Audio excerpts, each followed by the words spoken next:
Tao lang si Tanggol, hindi siya perfect. Although lahat gagawin niya talaga para maprotektahan ang mga taong importante sa buhay niya. Gusto ko na magbagong buhay. Tapos lulukohin mo ako. Akala ko pa naman, umasensyo ka dahil matino ka. Eh mas masahol ka pa ngayon. Naayos ko na ang buhay ko. Ayusin mo! Bahala ka! Kahit ganito ako kagipit, hindi na ako babalik sa paggawa ng masama. Ayoko na! Masaya naman. As usual, laging exciting mag-report para magtrabaho.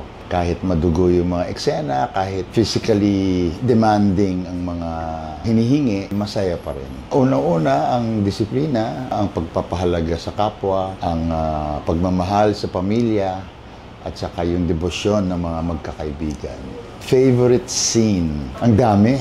Siyempre, lalo na yung mga death scene ng mga importanteng karakter na minahal natin, na na-witness natin kung paano sila nag-umpisa hanggang sa pumanaw na sila isa-isa. Hoy! Huwag mo kaming tatawagin tanga, ha? Ikaw na nga nakabangga, ikaw pa mayabang. Kukulit ng mga tao dito. Mga artista, mga staff, laging nagkakatuwaan. Eh ako mahilig pa naman din ako mang-good time. So, sila Nonong, ganyan, lagi kong ginu-good time. Si Andrea, ginu-good time ko rin. Siyempre, si Paeng, wala lang iba. At saka, tutuwa ako kay Bulldog at saka kay Oweng.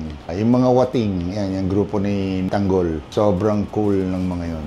Eh kung meron lang akong matinong pagkakakitaan, hindi ako kakapit sa patalim.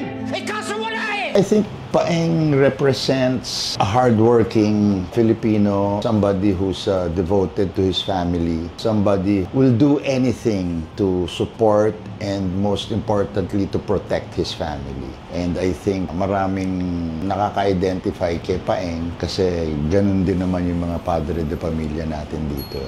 Di ako susuko sa mga pulis na gaya ninyo. Pinatay niyo pamilya ko! Magbabayad kayo! Pinapakita lang na tao lang si Tanggol, hindi siya perfect. Although lahat gagawin niya talaga para maprotektahan ang mga taong importante sa buhay niya. Pero hindi siya talagang superhero. She's good kasi he shows the true humanity. Yung pagiging tao talaga. Hindi perfect, pero gagawin niya lahat para maprotektahan ang mga kaibigan, ang pamilya. Katulad ng binanggit ko kanina, yung pagpapahalaga sa pamilya, yung importansya ng mga kaibigan, at saka yung suporta sa isa't isa na kahit anong mangyari, nandyan tayo para magtulungan and lahat gagawin para mag-improve ang buhay. Siyempre, sa mabuting paraan. So, sobrang nakaka-proud na maging parte ng isang FPJ project. Pangalawa ko na to, of course, the first was Probinsyano, tapos itong Batang Quiapo. Sobra akong thankful na napasama ako. Pagpatuloy mo lang ko ang ginagawa mo, huwag ka lang masyadong masistress. At siguro dapat paminsan-minsan magpahinga ka rin. Maraming salamat sa inyong walang sawang suporta sa panonood ng FPJ's Batang Quiapo. At sana nandyan pa rin kayo hanggang sa huli. Lagi niyong susuportahan ang mga project ni Coco at ang mga project namin lahat dito. Thank you so much. At nagpapasalamat po ako sa inyo na naging bahagi po ako ng palabas na ito.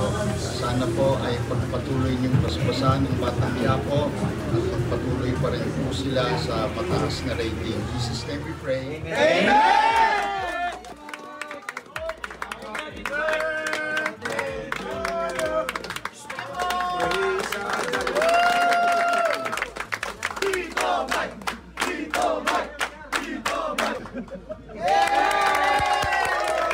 Ako po si Michael De Mesa bilang Paeng Benito, now signing off.